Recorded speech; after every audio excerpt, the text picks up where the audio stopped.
symbol that says that there's viewers or 0 viewers. Hello and welcome to Lego and Connect with Dominica May. Today my guest is Mike Brown. We've got Mike back. I'm so excited. It's been a while. It's been a minute since I've been on this Lego live stream. That's right. But when you said that you're interested in joining me for the haunted house, I'm like, yes, finally, he's back. Ever since this Lego set came out, like ever since they announced it, I kept drooling over it. Like I would just pull it up on Amazon and I would look at the packaging and keep scrolling through the pictures, and I'm like, oh, it's so cool. And when you flip it around on the back, they're so Lego does the coolest things where like they have this really cool facade, but then when you flip it around the back or you open it up, there's so many fun, interesting little rooms and things to explore, and I love that. Yeah. Would you want me to? I mean, I can. At the moment, my camera is pointing on the buildings place. I'm going to switch the screen as well to this one. Yeah, that's probably better. But I can also switch the camera so you can see where I'm at with the progress of the thing before I actually start building, if you like. No, this is perfect. This is fantastic. What? Wait, what? What? I have 2 cameras. I actually have 3 cameras. I got 2 attached to the same. That is so much bigger than I thought. Than I thought it was going to be. It's going to get taller because this is where the elevator tower goes. Yep. So Dominica. Yeah. Well, now I know what to ask my wife for Christmas. It's gone up in price since last year as well. Oh, I'm sure. It was what, $299 originally? I think maybe it's still that price. Or $290. I meant $199. Sorry, I think $199 is what it originally was. I don't remember what I paid for it, but I feel like it's gone up in price because Lego increased their prices for a bunch of sets this year. I was like, oh man, I could have gotten like the blacksmith house for $150, and now it's $180 or something. It's so depressing. It's because like they release these really incredible sets, and you're like, "That's amazing! I can't pay $200." Right. And then they raise it to $300, and you're like, "Okay." I guess I should have got it before it went up. Yeah. Exactly. Although I did order a set that was on sale recently. I got one. I should probably keep my voice down because I don't want my wife to hear. But after last Christmas, they had a sale on used Legos, and I was like, "What? They've like refurbished used Legos?" So I got the excuse me, I got the Christmas elf set. The one that I have behind me right here. Mm-hmm. Yep, that's the one. Nice. I saw that you had it, and I got jealous, so I went out and got it. But I got it at a reduced price. I think brand new it was like $130, but I paid $75 for it because it was refurbished. Okay. Well, I think that the regular price was $100, so they marked up the price for you before they marked it down. Thanks a lot, Best Buy. Because I'm pretty sure I only paid $100 for it. Well, there you go. It still paid less than what I paid, yes. And so that's the main thing. Yes. You still got it at a discount, even if they lied to you. I think it was Target. No, I got something else at Best Buy. Oh, actually, let me show you this. While you were building that, let me show you one of my Lego sets. Wait, I need to pull you up on the screen in a better way. Then here we go. Maybe this one will work. Whoa. Oh, you got that one. Yeah, I got the trench run. Very very excited for all of the nuanced little details that they have in there. My favorite of those sets that they brought out this year was the one with Yoda, with the Luke training. Oh, in Dagobah? Yeah, that one.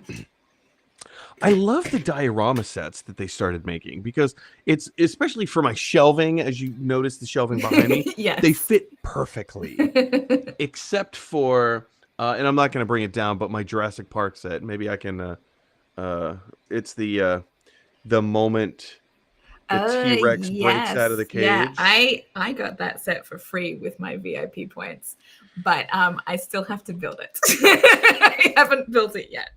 It's honestly one of my favorite sets. It's so It's great. good. Yeah. Well, I have my other Jurassic Park set behind me. I moved it back there I'm now. so jealous because that's the one that I was gonna get and use as a cake topper. Yes, but you know what? I saw it on Walmart recently because I still had it saved in my wish list for some reason, and it was like almost $600. It was like, what? It's almost $600 now. FYI, Wow. that's why you buy the sets before Before they get sell out. retired. Yeah. Wow. Because I remember when that came out. I was at San Diego Comic-Con when that came out, and it was a big deal. It was a big deal. And I think when it was released, I think it was 200. And then it just went up to like market value, which was 250 for a very long time. And now it's 600, huh?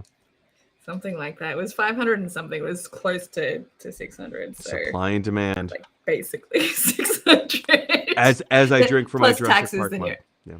Oh, I got a Jurassic Park mug recently as well, and a shirt, and also one of the you know how you can get those borders for your license plates? I got a Jurassic Park one. Yeah. I installed it on my car. Like now it'll be easier to find my car because it is white and it's looking for a white car in a sea of white cars. Fair. Can be challenging. You know, something else you could probably do is I don't know if you have an iPhone, but they have those AirTags, those Apple AirTags, which these things are genius.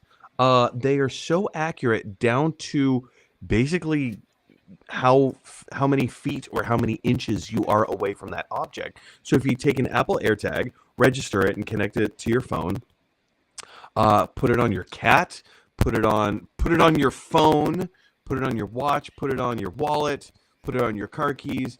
Keep one in your car so you always know where you've parked your car. You know? My car has a GPS tracker in it already. Yes, but if you are away from your car, does the GPS tracker in your car help you find your car? I think it probably would, but I don't know if it's down to the like minute detail that you said. Your microphone is a little choppy at the moment for some reason. I got. Now you're doing even worse deliberately. Thank you. I was doing my best Chevy Chase from what was that movie? Spies Like Us. Have you ever seen Spies Like Us? I have not. Oh, I love that movie so much. I adore it. Am I still choppy? Am I still a chef cutting onions? Yes. Sorry. Can you like turn the microphone off and on again? Single word that I'm saying, but no.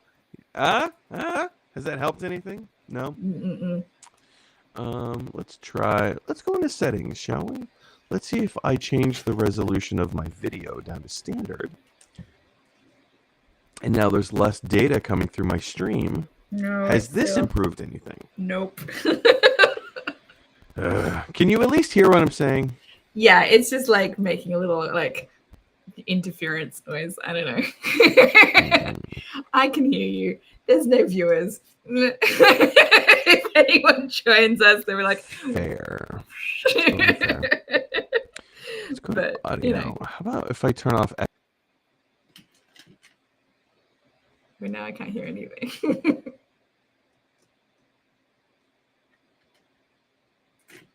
You killed your microphone entirely.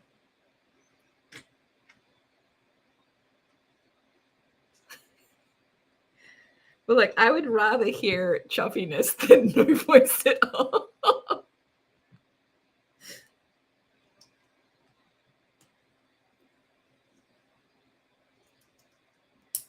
How's this? At least it's not choppy. Oh, this is weird. No, I can't do this. I'm hearing myself on playback, but half a second late. Nope. Nope. At least it wasn't choppy.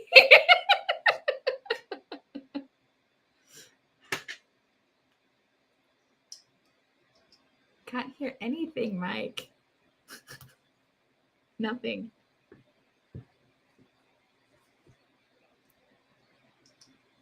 Maybe I need to mute you and then unmute you. I can't hear anything you're saying. Maybe. No, nothing. You're just intentionally trying to not say anything. Wait. I thought I heard something. No, now I can't. I just heard it like clunk. Now, no.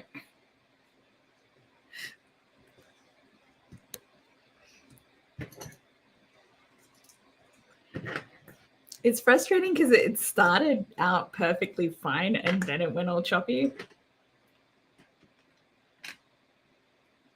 You're going to come back.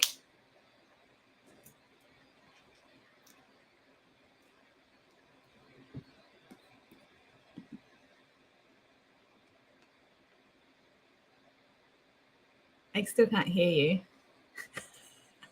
Nothing. No hearingness.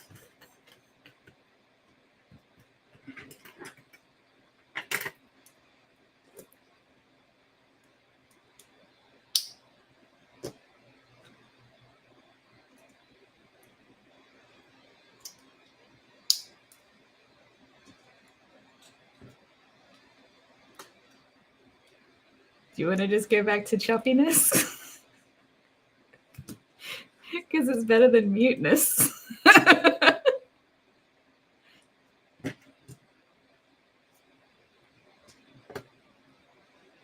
I'm missing a step.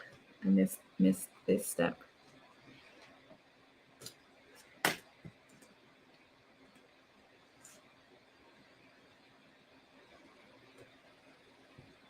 I can hear something.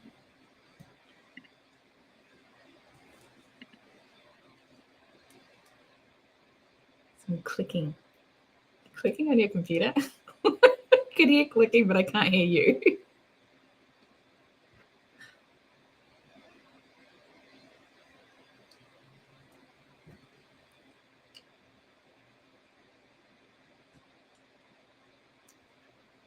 Can't hear anything. No, I still can't hear anything. Wait. I don't know. You were deliberately. I can hear you now. You just can hear me now? Yes.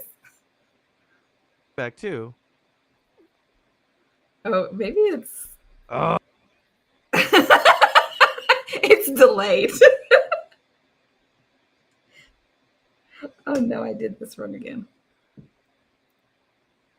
Oh wait, is it? I'm still in delay. Okay. I can hear you. I'm gonna. Yeah. Oh. But yes, there is a delay. All right, I'm gonna leave thing. You're what? And then I'm gonna come back. Okay. Okay.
Okay, how about now? Yay!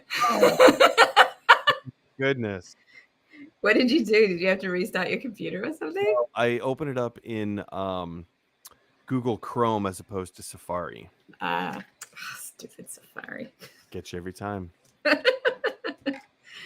Oh, well, at least it's working now. That's the main thing. For now, anyway. We'll see. We'll see how it goes, I guess. We make no promises. That's right. So what's new with you? Not much. I mean, I'm just same old, like, boring self, barely leaving the house most of the time. Good for you. Good for you. Reading books a little. What are you reading right now?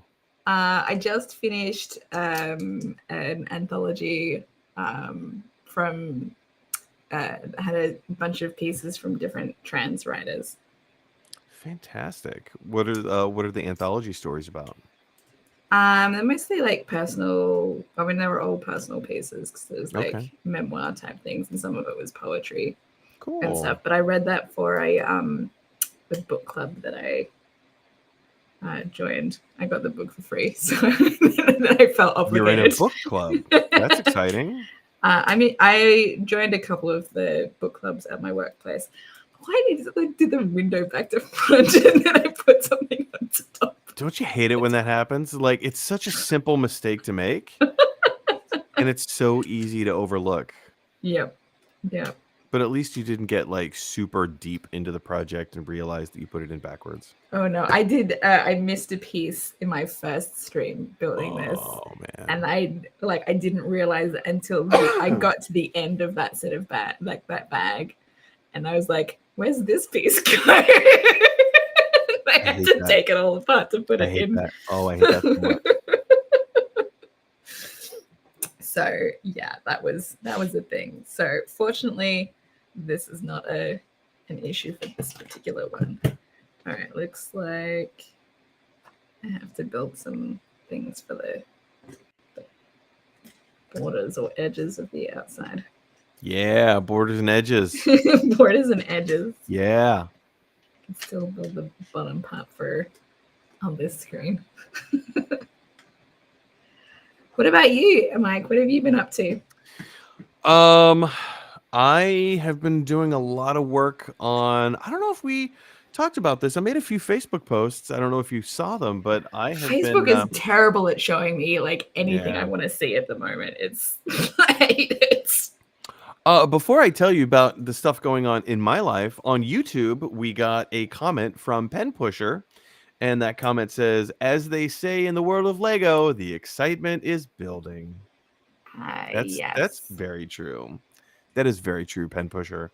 Pen Pusher, you may not have been here for when I revealed or unveiled my Star Wars trench run diorama. But I am very pleased with how this turned out. It took me a long time. As we were previously talking about like missing a piece or putting a piece in the wrong place. It's very small. It's very difficult to see. On the top of the X-Wing, we have a small, tiny little button that is supposed to represent R2-D2. Oh my goodness. Well, also, if you notice on tops of the shoot, I can't think of what these are called. These ships. What are these called? I can't remember these ones. My brain wants to say the name of the other ships. Yeah, I'm like, it's not an X-Wing, it's not a Y-Wing, it's a TIE fighter. Woof! Because it's in the shape of a bow tie. My goodness. Thank you, Pen Pusher, TIE fighters. Thank you. Oh, my brain just farted out there for a second. But on the very tops of the TIE fighters, they also have those small little buttons in like the same shape. And me not even realizing, oh, there's R2-D2 who goes on the top of the X-Wing. No. I put that on the top of my TIE fighters, just thinking, oh, well, this is perfect where this goes. And then I built the X-Wing, and I'm like, where's R2-D2 at? I can't find that piece. So yeah, I'm such a dummy. Well, I think that's probably a common mistake. If the pieces look exactly the same or almost exactly the same, it's a very easy mistake to make. This is true. I don't know what's going on with my lungs, but woof, Pen Pusher, I want to hear from you. What are you building right now? What are your current Lego projects? But you asked earlier, Dominica, what am I up to? I have been kind of delving deep into the world of improv. I started my own company called Pineapple. Wait, yes, Improv. I did see posts about that. So, ta-da! PineappleImprov.com. Shameless plug, shameless plug, shameless plug. So I'm trying to get the word out and just start teaching corporate improv workshops to try and help do leadership training, communication. I should see if my workplace would bring you on for something. Yes, 1,000%. Yes, we need to have some fun. It's We've been working so hard. In my travels with improv and just talking to people and everything, communication is one of those things that we take for granted. Just because we speak the English language does not mean that we can effectively communicate, right? So Pen Pusher says, I am not currently doing any Lego, just trying to piece together a novel. Ladies and gentlemen, we have a writer in the house. Hence your name, Pen Pusher. I guess I'm connecting. I'm wondering all the if this now. is somebody that I know and I just don't realize that I know. Maybe it's somebody we both know. Because I know plenty of people that are writers of novels and things. So yes, Pen Pusher. Do you know Dominica? Because if not, that just makes this all the more richer. But even if you do know Dominica, that's also very rich. Right. So I'm not trying to diminish either side. I'm just trying to be excited. Pen Pusher says you have two writers if you count Dominica. Well, that's true. This is true. Dominica is. So it's clearly somebody that does know me, because the random person showing up for this stream is not going to necessarily know that I'm a writer. Hey, who knows? Although I think it does say on my YouTube channel header. YouTube is a pool of wonderful, glorious, masterful humans. Yes. And I'm terrible about actually paying attention to other people on YouTube. When I was running Gotta Love the Movies on YouTube, it's so hard to make the algorithm work for you, because it changes on a daily basis. Pen Pusher says Dominica and I were in the same writing competition once upon a time. That still doesn't help me, because a lot of people from that writing competition have been writing novels. So it doesn't narrow it down. Well, I mean, okay. You don't have to reveal your actual ID to me. It's fine. You can message me on Facebook or something. And Pen Pusher, you say counting Dominica, there are two writers in the house. I would also like to mention currently on a feature. So, race writers in the house. That's another thing that I've been working on. I'm working on a horror comedy film. A horror film? Comedy film. A horror comedy film. You broke up for a little bit, but you're fine now. So yeah, well, I'm still married, so I'm not breaking up with anybody. Not that kind of breaking up. Actually, you know what? I think there was a Pen Pusher username on that writing competition. I'm bad with usernames as well. I'm bad with names in general, unless there's someone that I see regularly all the time. Well, again, herein lies the problem, right? Is that we have I'm changing my resolution status because you were starting to break up a little bit, so I want to try and reduce the amount of information being broadcast. I wonder if it was my fault. Maybe my computer's the issue. I don't know. A lot of things running on it. I started a thought and I didn't finish it. Pen Pusher says, best wishes with your horror Oh, thank you. Appreciate it. I would love to tell you more about it, But as you know, all writers keep all of their secrets to themselves. Nobody wants to divulge any information because nobody wants to get ripped off. So when it's finished, That's right. I will release it to the world and hopefully get picked up by. I know I have some connections in the film entertainment world, so not big studios, but smaller studios. So looking to try and turn this vision into a reality. But I'm very excited about it.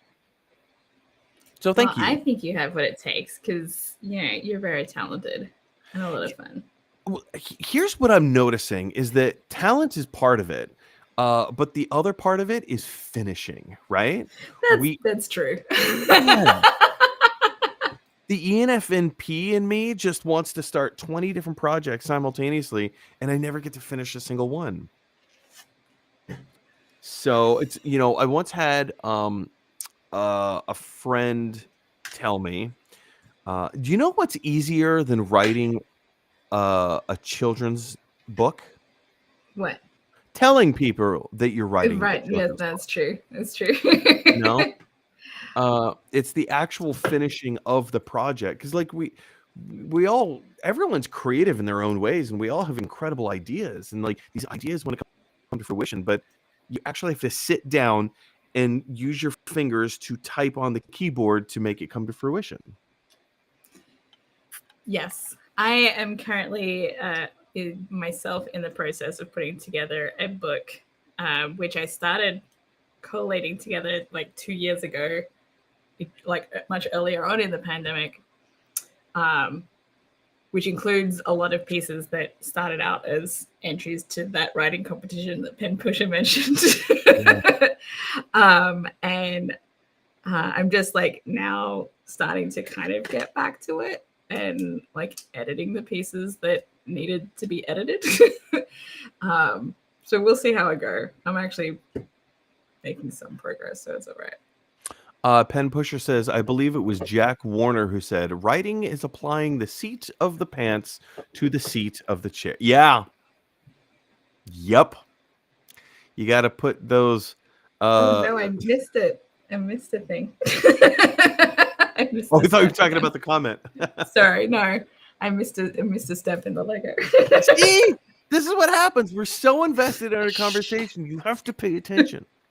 But yeah, I mean, you gotta put the seat of the pants in the seat of the chair. You just gotta do it. You just gotta sit down and push those buttons. Or, hello, Sharpie. You got my brand new pens here to do take all the notes and do all the things. I've also been coaching a lot too, so I'm very excited about that. Which is how many groups are you coaching?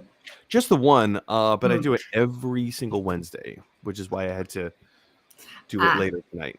Yeah. I see. I should have asked for a different night. No, it works out better. Tomorrow I have to go fly to North Carolina. Well, there you go. Oh, yeah. Yep. Pen Pusher, for context, if you're still around, my other job, I work as a flight attendant. So tomorrow I have to go fly to North Carolina via Denver. So, wah, wah. so many hats. I mean, I'm on a 5-year plan. In 5 years, my plan is to get this corporate improv company up off the ground and let it become a well-oiled machine, so that I can not be a flight attendant anymore. I'm tired of it. Tired of all the travel all the time. It's it's not, part of it is being away, yes, but the other part of it is the management. And I'm not going to say what company I work for, but the management of this company is abysmal. I can't stand it. It's hard to deal with. Pen Pusher says one of my classmates was a flight attendant and now trains flight attendants. So I mean, I'm sure that you have gleaned some of the stories and some of the hardships and the trials. It is a glamorous lifestyle, and it's hard for the general public to really have a grasp on the day-to-day operations of flight attending. Yesterday, just yesterday, I'm on a flight coming home. I live in New York City, coming home from New York, or to New York, and we're boarding. And there's this sweet little old lady who, asked, "Hey, can you help me with my bag? I have a herniated disc in my back." And I said, "Hey, I also have a herniated disc in my back. What are the odds?" And that's true. I actually do. I have a not a torn, but a pulled rotator cuff in my arm, and I have a herniated disc in my back. So, and also per the work guidelines, we are not allowed. The company, New York City, represent. What? Yeah, we're not you allowed. Read the comments before I actually see them myself. Well, they just pop up, so I get no, excited. That's fine. No, I appreciate it. Otherwise, I don't see them. And older woman asks if I could help lift her bag for her, and I'm like, yeah, let's do it together. You lift halfway, and then like once you kind of get it up to like the waist, chest area, then I'll take it from there. And she just stands there and goes, "Okay," and I'm like, "Okay. Oh, you want me to lift your entire bag for you?" Okay. And then everybody in that kind of section kind of laughed and like, ha ha ha ha ha ha, this flight attendant is really snarky. And meanwhile, I'm thinking like, no, you lift it, because if I get hurt, the company doesn't pay my workman's comp. And so the lady behind, a young woman who's younger than I am, presumably, I don't know how old people are, but she looked younger than how I am. So she was like, "Oh, can you help me with my bag too?" And she puts the handle down and steps back and says, "Okay, you can lift it now." And I'm like, "Oh, can I?" As I just explained to this lady, and like everyone's like, "Oh, ha ha ha ha, you're such a funny flight attendant." And I'm like, Dominica, how's the PG-13 R-rated situation? I have no problem. You can say whatever you want. I'm like, "Fuck you, lady." Of course I can't do that on an airplane, but no. I was not pleased. But but what's the other option? No, I'm not going to lift your bag for you. And everybody just gets angry. Everyone gets so upset. I need help with my bag. I bet you do. Maybe you should have checked it. Maybe if you can't lift your own bag, maybe you should check it. I mean, I don't want to be I don't want to be that jaded, like, man, get off my lawn, kids. But also like, what are you putting me in a compromising position here? I don't know. Well, a lot of people, when they're traveling, they think that the workers that they encounter are there to basically be their slaves, I guess. It's true. No, I mean, we see this in like in restaurants as well a lot too, right? Yep. Yeah. Pen pusher, don't be one of those people. All right. I'm going to open another bag. Have you got time? I know we started. Yeah, I can get through one more bag. Yeah. It's not a big one, hopefully. Just because we started a little bit. Thanks. Yo, I deliberately said that for you to say that. Oh, I didn't actually. So I can knock it down. I love it. Thank you. I appreciate that. Pen Pusher says, "I don't think people understand that flight attendants aren't getting paid on going." Yes. Thank you. I mean, it's sort of in the name, but it still seems wrong to me. It is. Yes, you are attending the flight, right? We are there to provide the services that we provide are, if there's a fire, I will get you off that plane in 90 seconds or less. And I know how to do that. I know how to take control of situations. If there's a heart attack, I know how to take care of that. If a baby decides that now is the time to be born, I've never delivered a baby before, but I'm trained for it, right? I am there to attend the flight. The secondary part of our job is, hey, we'll serve some drinks and, kind of help you out with some stuff and, answer any questions that we're able to do. I can't change your flight for you. I can't ensure that you make your connecting flight. I most assuredly cannot call ahead to the gate of where your connecting flight is and say, "Hey, this is Mike, the flight attendant. We're on flight blah blah blah blah blah blah blah. Can you hold the plane for this customer, please? Thanks. I really can't do that, right?" And you were so right, Pen Pusher. People do not understand that flight attendants don't start getting paid until the boarding door is closed. I think there was a news article earlier this year about one of the airlines unions trying to push to get paid for that time. Well, Delta does not have a union. Oh, well, there was some kind of story. Maybe it wasn't a union then. So Delta instituted. Delta is the first airline, and I'm not going to say if I work for Delta or not. So I'm just trying to keep this even keel. Delta instituted a policy that was brand new, and it was the first. It was an industry first that they were going to start paying their flight attendants for boarding pay. So now Delta flight attendants receive boarding pay, which no other airline does.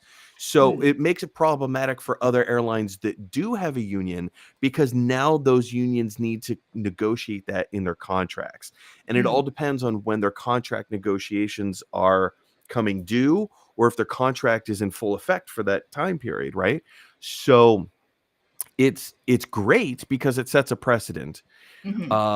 But there have been certain union presidents, and I'm not going to name names, obviously, but there have been certain union presidents who have been very vocal in saying, shame on Delta for doing this because this sets a bad precedent. Meanwhile, the rest of us are going, what are you talking about? This is amazing.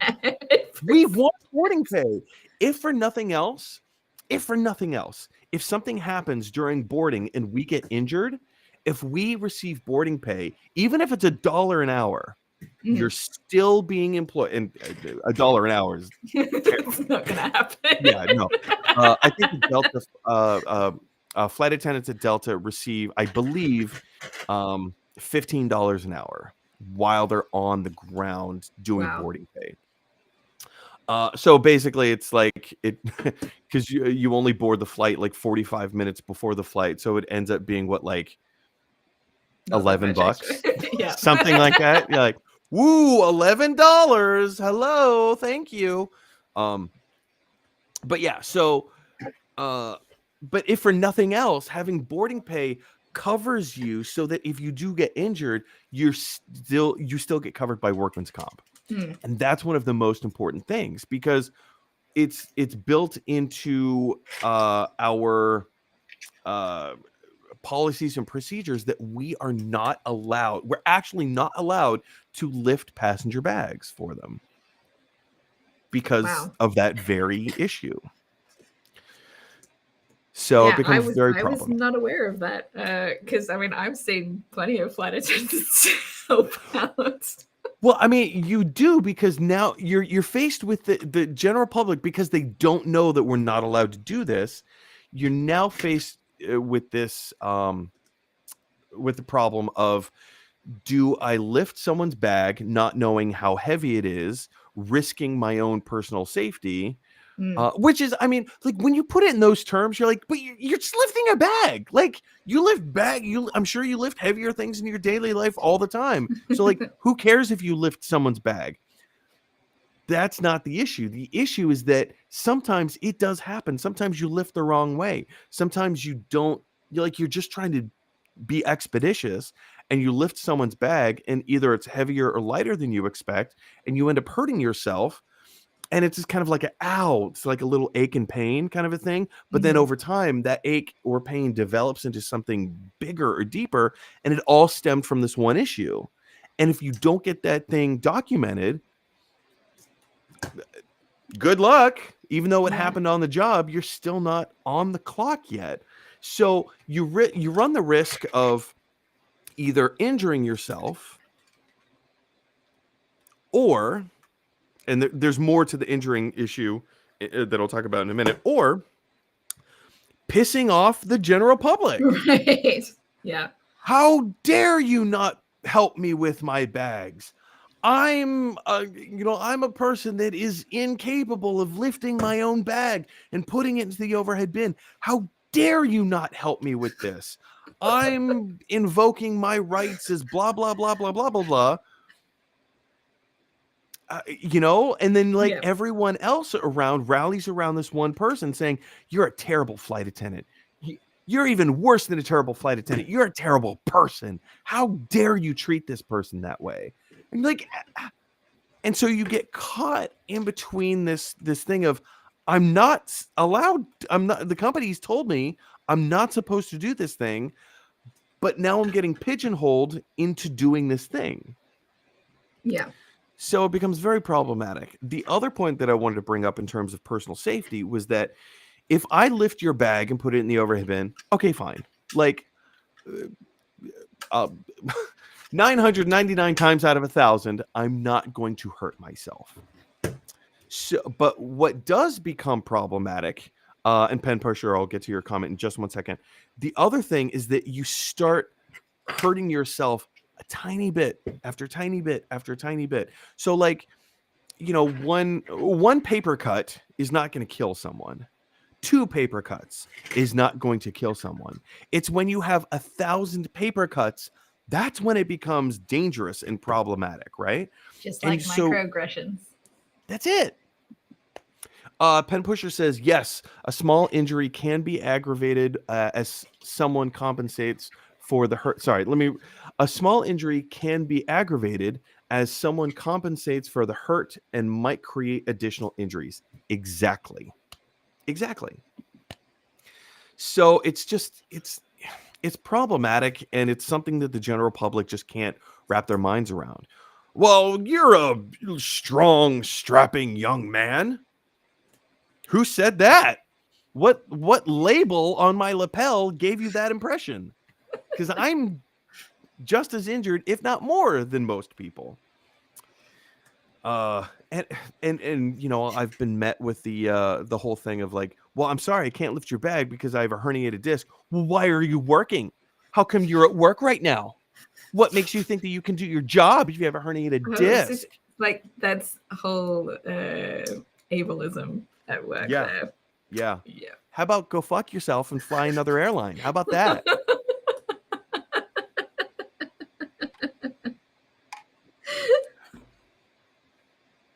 I'm sorry, I can't help myself laughing. No, it's just, these are all of my raw moments coming out right now. All of my raw moments. Oh boy, improv comedy. Hello. It's been a while since I've been to see any improv too.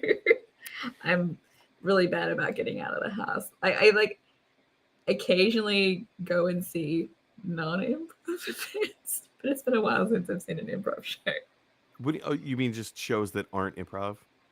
Yeah, I've seen some non-improv things. I went to go see Hiprov, which is a terrible name. It's there's a hypnotist on stage that takes 20 people from the audience and then hypnotizes all 20 people, and he whittles them down to 4 people. So 1/5 of this 20 he whittles down. He finds the most susceptible and stuff like that. And then Colin Mockery comes out, and they do short form improv with these hypnotized people. It's amazing. Pen Pusher said, "That's right. Dominica was an improv performer. So I was told." Well, you were told correct. Dominica wasn't just an improv performer. Dominica is an amazing improviser. And if you want to watch any of those improv shows, some of them are on this very YouTube channel. Yeah. Oh man, do you ever go back and watch your old shows? It's been a while. I used to do it more regularly, just as a watching my form to see what I did well and what I could improve upon. But it's been quite a while since I've done anything like that. I think that's an incredible tool to have video footage of like what's going on? Sorry, no, I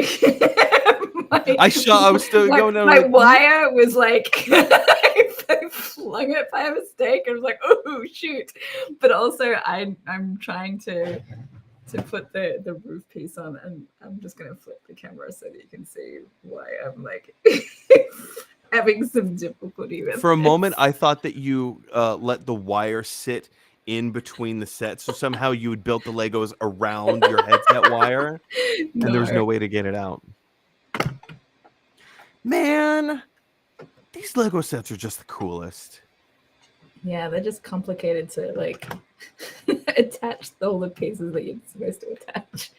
Do you ever find that like when you're assembling something and you really want to make sure it's secure, so you push on it really hard and the whole thing just like it breaks, explodes and breaks, and pieces go flying? Yes, that has happened to me once or twice. Oh, I hate that. Sneak I have. I clicked it in. I clicked it in, Mike. She did it. Congratulations. Oh, here it is. Here's what I was looking for. I have Gorilla Glue on my desk because it's always my intent that the next. It's not this Lego set that I'm working on. It's always the next one. Pen Pusher says that sounded good. That's what she said. Hey-o! Mike, I'm surprised you didn't get to it first. My head was still stuck on Gorilla Glue. Fair enough. Fair enough. No, but it's always my intention to glue my Lego sets together. But I never want to do it on the one that I'm currently working on. I always want to do it on the next one. Mm. But I never get around to doing it because that's always the next one.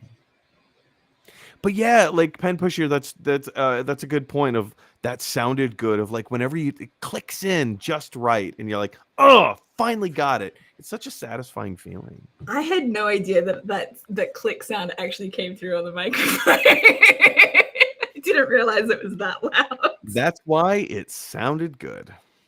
Yeah, snake. Snake for this It's a red squiggly line. It's a snake. It's got a like little. Here. Hang on a second. I'm looking at your fingernails more than the snake. Look at these fingernails. Damn. How are you building Legos with talons like that? Back in the day, before they had like these unclicky devices to help you take them I've got apart. mine right here. I've got two actually. I have a whole case of them. Damn. You've got multicolored. I like it. Yep, they come in orange and turquoise. Oh, and I have it. There's a pink one in there too. Like another 3. I'll trade you an orange one for a turquoise. Anyway, you were saying. I forgot what I was saying. You were saying in the days before. Yeah, so before they had talon. those things, having long nails helped you take Lego pieces apart. That's a good point. I always used my teeth. Ooh, then you get teeth marks on them. Yes, you I've do. done that before. Yes, you get teeth marks on them. That's how you know they're your Legos. The kid down the street is like, "It's my Lego," and you're like, let's check the dental print, please. All right, let's see if I can actually see where all of I'm this curious, is. Pen Pusher, did you ever use your teeth to unstick your Legos? Is that something that you ever did, or are Dominica and I just barbaric in that regard? I feel like we're barbaric. When nothing else works is teeth. Which is why my teeth are so perfectly straight. Thank you. My dentist wants me to get braces again. I was like, no way. I already had braces when I was younger. My teeth are not that bad. I have recently found the best dentist on planet Earth. Oh yeah. This dude is so like every time I walk in, he goes, "Hey, buddy, how you doing, buddy? How was your weekend, buddy?" How old does he think you are? I think he thinks I'm 12. But also, like, I have some really severe, some bad stuff going on with my teeth, which I've had to have 3 surgeries for so far. That's another thing that's been going on with me, my dental. Lots Anyway, of surgeries. Pen Pusher says, I never thought to do it, but my Legos were never stuck so tightly that I couldn't pull them apart. Man, you must be greasing up those Legos, because mine just like will not. They don't come apart. They don't come apart. Where is this supposed to clip to? Pen Pusher says, I'm in the market for a new dentist, actually. Well, if you live, Pen Pusher, if you live in New York, I mean, because you said New York represent, right? Look up Robert Zarabi. I highly recommend Robert Zarabi. He is a periodontist, which was perfect for me because it just so happened that I had periodontal disease, which is where the bone in my jaw was deteriorating. So the teeth that are embedded in the bone start wiggling and will eventually fall out. So thankfully, thanks to my 3 surgeries, he was able to go in. It was this crazy invasive procedure where they numb you up and they rip your gums back and like scrape out the old bone and then put in like a bone graft and then put your gums back and sew them all together. It was crazy. But this is why I believe that Robert Zarabi is the greatest dentist on the planet. I felt nothing. Obviously, it ached like a motherfucker. I'm cursing so much. Sorry. Because you don't let yourself curse on your own streams. So I don't. You're taking advantage of mine. Yeah. On my movie channel, I try to make it family friendly, so I try to curse on everyone else's because I can. But yeah, no, I mean, like it would ache, but there wasn't ever actually any like strong pain. So if you live in the New York, Manhattan, specifically Midtown area, Robert Zarabi, I cannot recommend enough. I want to ask you a question. So like Please. these chains that I just put on here, I don't know if you can see this very well. Let me enlarge my screen. Okay. Yep. There we go. So it's just held in like this. It looks like it should be attached to something for it to fall like that. I know what you mean. Yeah. There's nowhere to actually. It looks like it's sitting on something that is like in midair, right? Yeah. Yes. And so I don't know. I think I'm just supposed to let it fall. Yeah. We'll see what happens when it's actually on the next page, maybe. Pen Pusher, you were very welcome for the tip. Oh, and their staff is also incredible. There's like, I'm just gonna roll on about Robert Zarabi Dental. Everyone on staff is just so sweet and so kind, and like they treat you like your family. It's like you're at Olive Garden when you walk into Robert Zarabi Dental, DDS, I guess. But yeah, he's great.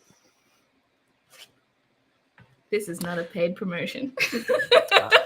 Man, I promote so many people's other stuff. I wish I got commission. Like my glasses are from Zenny. I get comments on my glasses all the time. And so I just, hey, they're Zennies. Go to zennyoptical.com. I wish where's my commission? I want a 5% commission. Where's my commission? Well, for me, usually when I recommend anything, nobody listens to me anyway.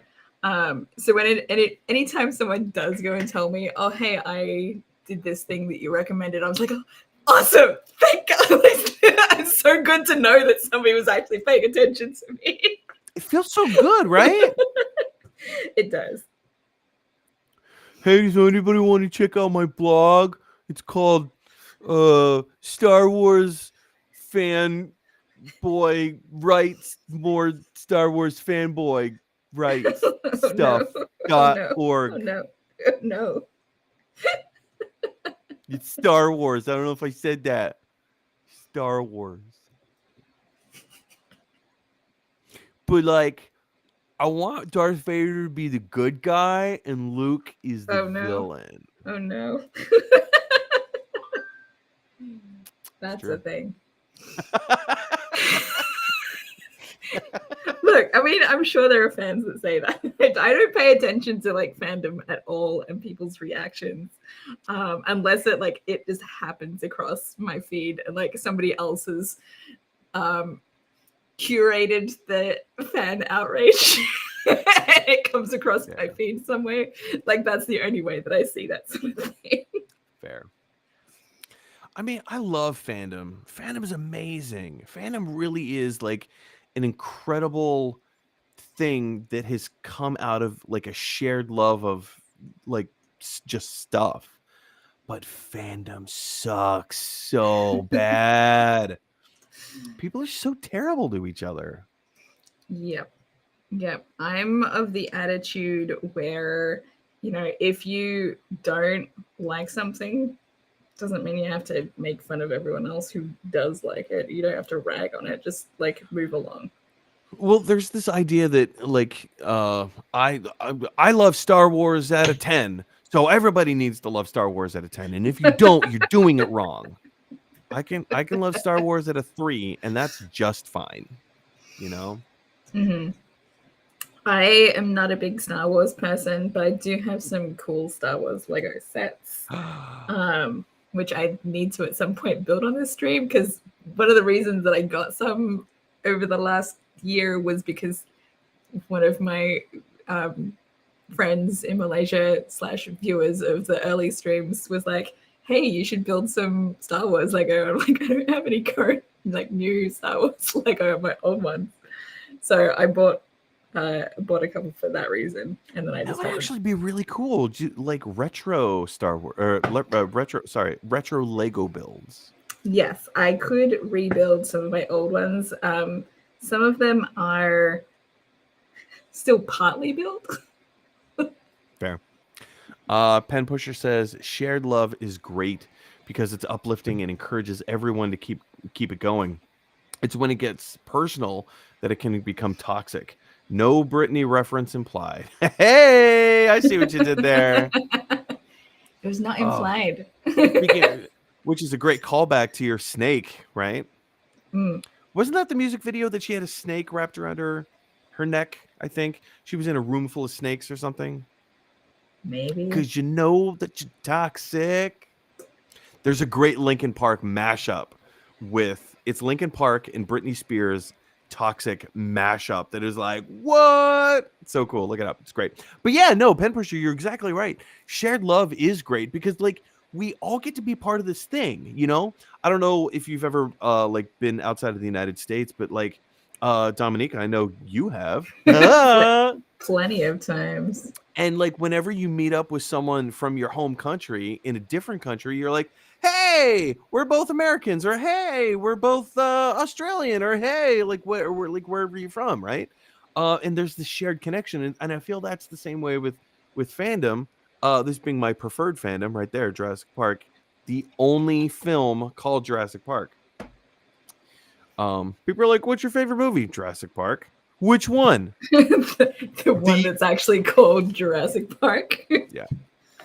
Pen Pusher says, actually, Britney was a flight attendant in the toxic video. Yes, that's right. I forgot about that. That's a new task for you to do. Oh, you want me to reenact the toxic video? Exactly. Next time you're on a plane. Because you know that you're toxic. Oh wait, I don't follow TikTok, but I do get like Google suggesting news articles to me that were basically TikTok articles or TikTok posts or rehashings. And there was this one thing that I saw about a flight attendant who was doing all these TikToks and they got fired for doing TikToks. That's the thing. Like, it's such a unique place. It's such a unique workspace, right? But also, like, airlines get very protective of their brand, like, obviously, like, as they should. But also, I don't know. I feel like it depends on what your thing is. Like, how far over the line are you taking it? Yeah. Most of them are just trying to have fun. Yeah, well, I think that she ended up getting a job as another flight attendant for a different company. And she's allowed to do it, but she has to not be wearing any branded products for it. So she's not allowed to share what airline she actually works for. I was actually surprised this guy got rehired, but my roommate in training, when he was online as a flight attendant, stole a passenger's computer that Oh they my left. God. They left their laptop on the plane, and he kept it. And That his goes other to crew lost and members, found, that's what you're supposed I to know, do. I know. His other crew members turned him in, and he was fired right then and there on the spot. So, a few years later, he was hired with a different airline, and I'm like, how? Okay. If they didn't know why he was fired. So this page in the Lego instructions has a little bit of information about the altar that I just put in here. This little guy with the skulls and candles on it. And it says, "This is a sacrificial altar." The altar of Al-Hazred, or however it's supposed to be pronounced. I don't know. It is the ghost we all know about. It is unknown for what dark rites this heavy-looking stone table was originally intended.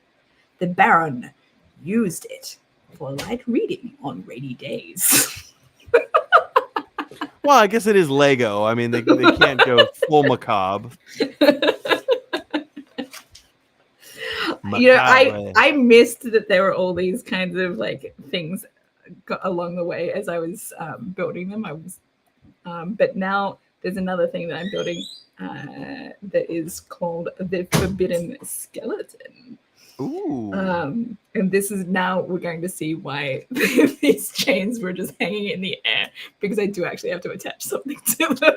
Oh, okay, I gotcha. So the Forbidden Skeleton, it says, some say Sam Sinister's car exploded while running from the law, leaving only his skeleton and top hat behind. Some say there was once a third twin butler. No one knows for sure. I feel like there were 3 separate thoughts that got mashed in the same paragraph. Yes. So in terms of the butler thing, so there are 2 guys that look like this. I put the other one behind the ticket counter already, so that's why I can't show you right now. There's a ticket counter inside of a haunted house? Because it's a fairground haunted house. Would a third twin actually be a triplet? Yes. Yeah. See this guy here. Yeah, I was thinking the same thing. Fair. You know, there's a third twin. Okay. Also known as a triplet? So, is that yeah, an eagle? Also, why is there a ticket counter inside of a haunted house? I told you it's like a fairground haunted house. Oh, gotcha. So it's not like it's like deliberately. I asked the question, then I stopped listening. Sorry, I'm a horrible improviser. I'm a horrible listener. Don't worry, I have probably not heard half the things that you said too. So I'm concentrating on building. It's hard to concentrate on everything else at the same time. We'll see you when I come back around for another live stream. Oh no, I just gotta make more "that's what she said" jokes, and then I will pay more attention. So, Pen Pusher just said it's Disney's Haunted Mansion. It's not. But I would like to present the actual Disney's Haunted Mansion. Mm-hmm. Doom, doom, Yeah, doom, doom, that one, the doom, small one. doom, doom, doom. Yeah, and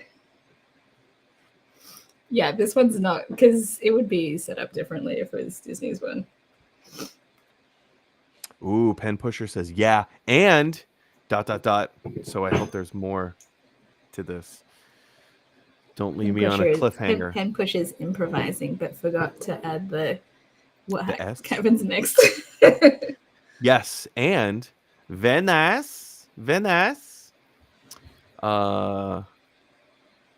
best Borat. Did you, on one of my previous streams, show me that you had like an office set or something That was I do. Where? I think it's in the closet. So the corner of the room that I'm currently in is where my wife Kim used to have her office set up when she was still working from home. Then when she went back to the office, we tore her home office down, and I moved. We reconfigured this whole thing. So yes, we had it was an off-brand Lego. I can't remember the name brand on it. But it basically was just a different. But now they have released an official Office Lego set. Yeah.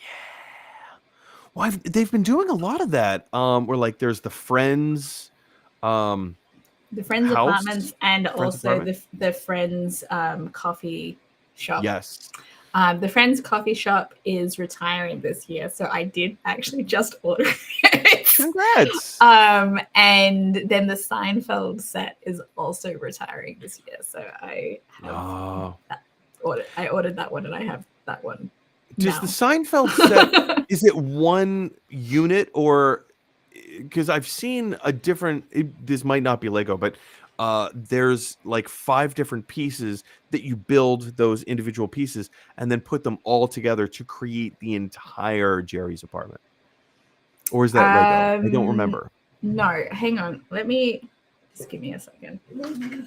I'll see where I put the set and I can show it to you. Fair. Until then, Pen Pusher, it's just you and me. Pen Pusher says, coffee has its central perks. Great callback. It most definitely does. What was I going to say? Oh, Pen Pusher, what's your favorite movie? What's your favorite movie of all time? Because as you can see, we're all nerds here. We have all of our favorite stuff. And Dominica has her favorite stuff around her. But my favorite movie, I already said Jurassic Park. Dominica, what's your favorite movie? Whenever somebody asks me that question, I always say Zoolander. Great. It's been a long time since I've seen it, but it used to be what I would put on anytime that I, needed to pick me up. It's just so silly. Totally fair. Did you read Pen Push's comment when I was not here? I did, yes. Coffee has its central perks. That's a Friends joke. Which I was like, hey, there's a great callback. You going to bed? Can I wait until my dad?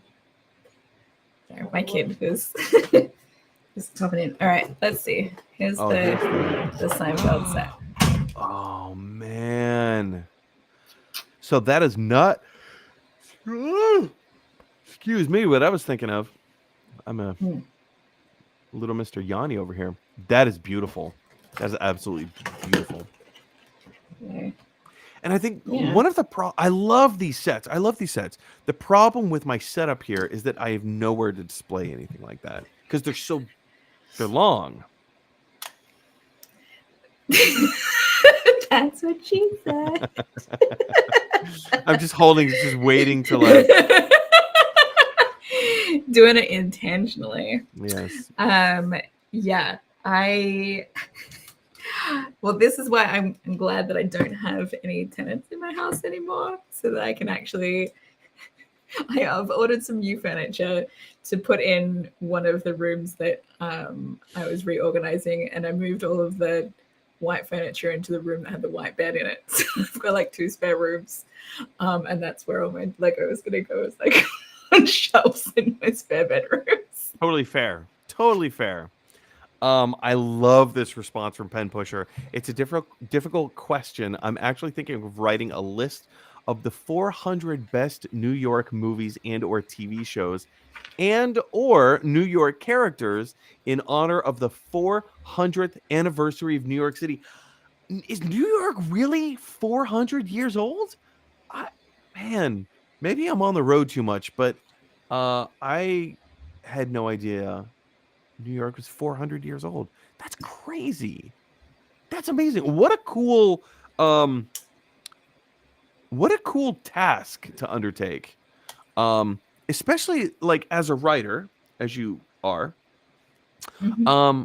It makes me curious. if you write for any of the like more New York centric publications like Time Out New York or um shoot, what was the other not The Columnist, but you know what I'm talking about. Yeah. Or even just kind of get it published as an op-ed piece somewhere. That is a really cool idea. That is a fantastic idea. New York-based movies and or TV shows and or New York characters in honor of the 400th anniversary of New York. It makes me wonder how many movies or TV shows or characters are based in New York. Gothamist. Thank you. It's a lot. Gothamist. I mean, New York is probably one of the most filmed cities in America, right? It's got to be. Have you seen The Boys? A lot of things it is. Do you ever watch the TV show The Boys on Amazon Prime? I did not, because I don't subscribe to Amazon. It is a phenomenal show, but it is so painfully filmed in Los Angeles. Painfully filmed in Los Angeles. Is they're it like pretending to be New York? Yeah, it takes place in New York, but they actually film in LA, and you're like, ah! New York City is the world's largest movie city. It basically is. Yeah. I mean, the first commercial I ever filmed was right in front of the Flatiron Building. So, and it was just, I mean, you don't need a set because the city is your set. And that's what I love about a lot of cinema that takes place in New York and is actually filmed in New York, is a lot of filmmakers specifically film the city in a way that the city becomes another character in the story, right? I love that. Mm-hmm. I feel like New Zealand or Lord of the Rings did that with New Zealand.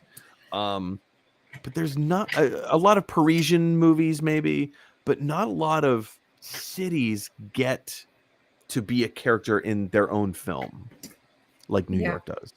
A lot of things get set in San Francisco, but how many are actually filmed here is like a subset of those. Yeah. When I was a tour guide, I was set out to watch as many films set in San Francisco as I could, just so I could find locations. And so sometimes it'd be like, that's not San Francisco. Right? Yeah. Like right now I'm watching the TV series Kung Fu on the CW, and that's set in San Francisco, but it's really not. It's not filmed here. Like I don't recognize all of these shots unless it's like an aerial shot where so that they can show the city so it looks like it's in San Francisco. Did you ever see the original Kung Fu? I did not. No. It's a very different show. Very different show. I imagine Pen Pusher says, absolutely. There are definitely films where New York is an active player in the story. And I love that. I love the feeling of that too. They go on to say a classic is The Out of Towners with Jack Lemmon. I've seen the remake with Steve Martin and Goldie Hawn. I'm aware of the original with Jack Lemmon, but I've never seen it. Have you seen it? No, I've Dominica? not. Mm-mm. I really enjoyed the Steve Martin remake, but rarely are the remakes better than the original. They happen, but it's rare. Yes. Like the terrible remake of Psycho. It was meant to be a shot-for-shot version. It's like, why would you do that? Gus Van Sant, I will give him this. That was a ballsy move, and no one has ever done that before. No one has ever done an exact duplicate copy remake of a film before. And hats off to Gus Van Sant for doing that, because it was a gamble that didn't work. It's a terrible remake, but I appreciate and I applaud the effort of doing something that nobody has ever done before. Mm. Fair enough. It was a very interesting experiment. I mean, maybe Psycho was the wrong project to do something like that. But then again, who knows? Maybe it's the perfect project, but it just didn't work. It taught us a lot about ourselves, right?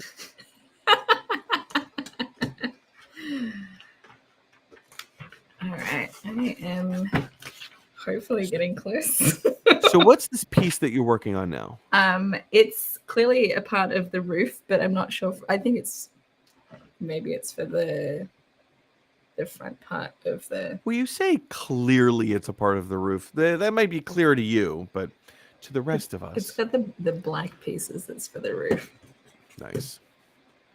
So I'll point out exactly once I actually attach it to the thing. Thank you. Oh, Pen Pusher says remakes really call attention to the original. Rest in peace, Anne Heche. I know, right? Man, that came out of nowhere. Or maybe it came out of somewhere, but it caught the majority of us off guard. But yeah, Anne Heche was amazing. And in terms of calling attention to the originals, that is kind of an important homage, I guess I would say. I feel like there are maybe more effective ways to call attention to the originals without. Because here's the thing: if you're gonna remakes, I have nothing against remakes or reboots or anything like that. Nothing against them intrinsically. But what are you saying? What are you adding? Right? What is it about this story that needs to be retold now? And if the now doesn't have anything to do with it, how are you improving on the original source material? I just, as you're saying this, I'm just thinking about how they and I haven't watched He's All That, but like I really like She's All That, and I'm just like no, but that's what I heard, which is why I haven't watched it, because She's All That was one of my favorite teen rom-coms when I was that age when it came out. It's so bad. But I would like to cite Ocean's 11, right? Yes. The original Ocean's 11 with the Rat Pack is a shit movie. And people love it. People love to praise it because it has the Rat Pack in it. Well, any movie with the Rat Pack is amazing. No, just because it's got a really cool cast, not a good cast. Okay. I have a remake that I enjoyed. The Italian Job. I loved The Italian Job. I did. Is it better than the original? I don't know. Maybe not. Doesn't matter. But I really enjoyed it. I might be biased because I really like Edward Norton, and I think he's like really talented. Here's a question I'd like to throw. But it's been a long time since I've seen The Italian Job, so I got a great score. I don't remember much about it. I just remember I really liked it. I had not seen the original until like a few years after I'd seen the remakes. Yeah, it's a fun movie. I really dig it. Pen Pusher, give me 1 second, but I need to. I'll pose this question to you, Dominica. Yes. Has Edward Norton ever made a bad movie, or rather, has he ever been in a movie that is not good? I can tell he's not. I don't. Everything I have seen him in, I think, is. Even if it's not like my favorite film, he does a fantastic job in. Agreed. So I can't think of even, and I'm sure like Death to Smoochie got a really a lot of critics hated it. It's a weird movie. Loved it. I thought it was it's fun, so different and amazing. So I think he's so talented and he picks great films and he does. Yeah. He's an asshole, but he's a great actor. Exactly. He's incredible. I will not comment on what he is like as a person because I have no idea. I will perpetuate those rumors for you. Pen Pusher says the most recent example, of course, is West Side Story, of which I would like to point out was filmed on my block that I live in Manhattan, in Harlem, actually. So it was weird going to see the movie here in Harlem, leaving the movie theater and walking home and walking down the street that it was actually filmed. It was such a weird experience. It was really cool though. Talk about challenging, one of the most lauded films in cinema history, and Spielberg says, I'll take that on. I mean, it's kind of true though. Like, hey, if anybody was, up to the challenge of, I'm gonna do a remake of West Side Story.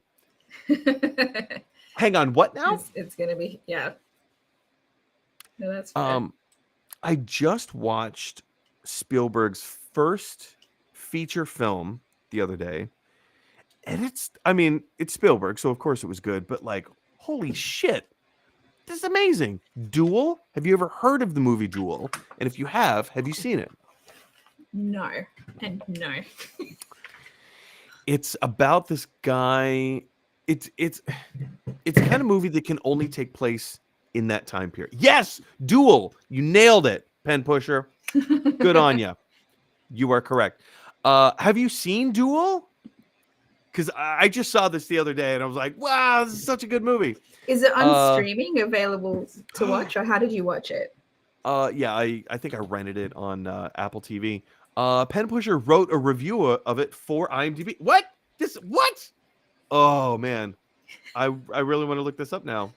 I don't know. Hold on. It was a really cool. The whole idea of Duel is there's this guy trying to get home to his family, and he's like on a business trip somewhere like outside of LA or something like that. But in the early to mid 70s, cell phones, surprise, surprise, did not exist. So it's the kind of movie that can only take place in that time period because the type of movie that this is requires this character to be isolated on the road. So he's driving home, taking these back roads. It was also kind of before the interstate systems were built, right? So you had to take route blah blah blah to get to your destination, right? All these back roads, right? So this guy's trying to get home to see his family, and on the way there's this tanker truck kind of blocking his way, and he goes to get around the truck, and he drives around the truck. Well, then the truck goes around him. The truck speeds up and then cuts him off. And he's like, hang on a second, I just passed you. And so he goes to pass the truck again, and then the truck passes him again. And he goes to try and pass the truck a third time, but the truck is now swerving, so this guy cannot pass him. And the whole movie is, and you never, I don't want to give the ending away, but for the majority of the film, you don't know who the truck driver is. Like, you don't even see the actor's face. There's just a person driving this tanker truck, and they have no identity. And it's just this ghostless entity trying to kill this driver. Something like that. So it could have been like an homage to that. But I've seen it in something else. Possibly. Because I'm pretty sure I've not seen Duel itself. Okay, so I'm just looking this up. Duel on IMDb. A business commuter is pursued and terrorized by a malevolent driver of a massive tractor trailer. It was a tanker truck, but okay. Tractor trailer, I'll accept it. Where are the reviews on IMDb? I'm scrolling. Featured reviews. I want to scroll through and see if there's anyone named Pen Pusher. Maybe they're using a different name there. Could be. Or it might not be. Mr. Fusion, Coventry. Can't pronounce that. Dawn 102, Quinoa 1984, Smiley's World, Kihan, Ma Cortez. I'm going to keep scrolling through and hopefully I will see one from Pen Pusher. Because I'm very curious. Pen Pusher says that's basically was one of the points that I made in the review. You would just hit OnStar or pick up your cell phone and call the "How's my driving" phone number. Exactly, yeah. So like one of the things that makes that movie work is that this driver is isolated. They can't call 911. They're in the backwoods of somewhere, Arizona, Nevada, Southern California, somewhere. They are isolated, and no one. When you tell a stranger, hey, there's a truck driver trying to kill me. They're trying to run me off the road. That's kind of a crazy idea. So people aren't, especially in that time period in the 1970s, late 60s, early 70s, people aren't really willing to latch on to this crazy idea with you. So when you say a truck driver is trying to kill me, that is very much true, but also like that's a weird idea. Like that's nobody would ever try to do something like that. I got this thing stuck together. It took me a while. Let's see it. Oh, that's the top. Oh, I get it. That's the top of the thing. Yeah, so this is the last part of this bag, so I will attach it on the other camera so you can actually see what I'm doing. This is why I have multi-cameras. Wow, Dominica. That looks so good. Okay. It goes. Guess it's supposed to go. Oh, this way. Duh. I was gonna try and put it on backwards somehow. All right. Let's... Pen Pusher, can you tell me what around what year you wrote this review? It's a Gable. Thank you. It is a Gable. I just call it the thing. People know words. I know, right? Or at least the review on IMDb. I'm so hyper focused on this. Is your review under the pen name Pen Pusher?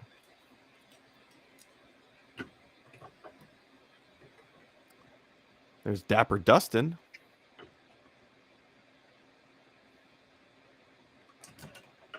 Yeah, this is shorted by year, I think. Did it. Click. It's a satisfying sound. It is a satisfying sound. Look at that. All right, I'm going to bring it closer so we can get a good view of what it is it did. And put the instructions to the side.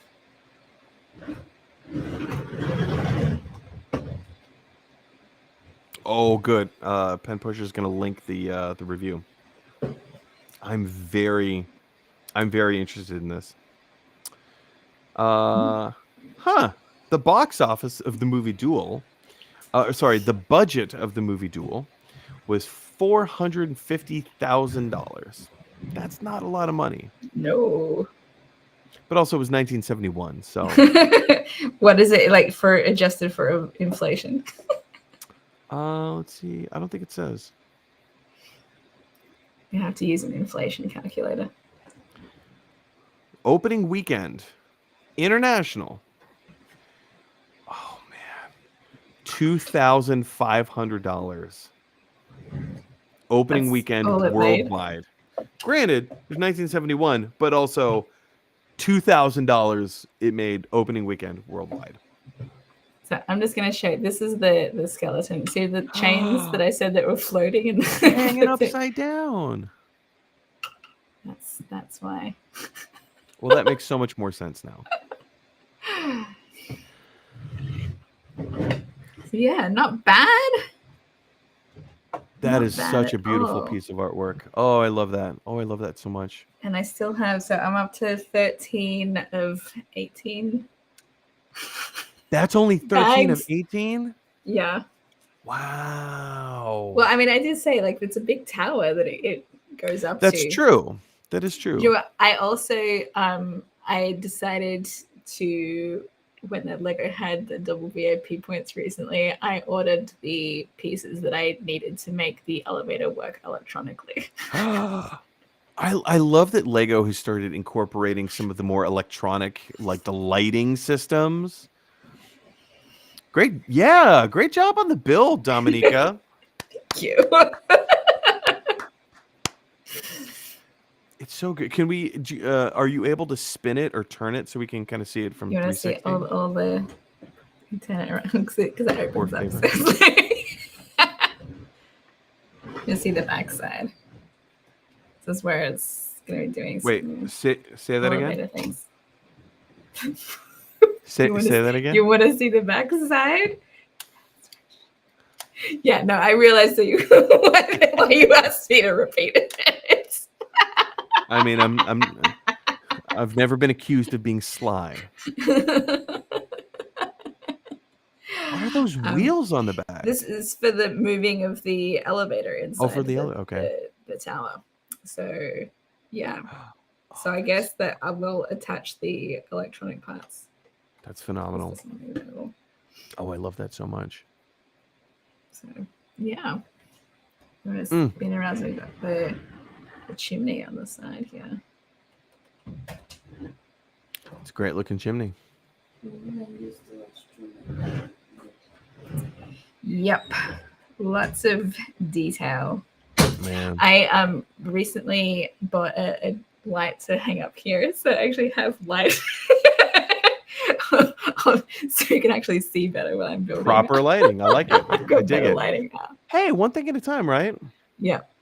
I take my time, and I eventually I'm like, if I get frustrated, it's like I've got to do something about this. Man, that's beautiful. So I'm gonna starting to fade a little bit. That's all right. Well, you told me that you would finish like 45 minutes ago. So. True. But I feel like this is always what we do. That is true. What we do. But I'm not going to force you to sit through another set of bags, because the next set of bags is quite big. Yeah, definitely can't. I have to be at the airport at 11 o'clock tomorrow morning, and I'm like, oh, that's 10 hours. That's 10 hours from now. 10 and a half, which means I'm not going to sleep much, which means I'm taking an Uber to work tomorrow. Well, I appreciate you making the time for me. Thanks for inviting me. Talk. And I'm glad that we finally we're able to make this work for now. Pen Pusher, if you still have that link, I will go ahead and put it in the comment section. I'll check it out later after the stream ends. I would very much be interested in seeing your review of Duel. All right.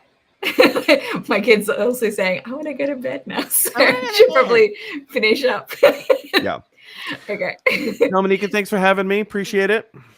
Thank you for joining me. And I thought I had like a status. And definitely go check out pineappleimprov.com. Yes. Support Mike's projects.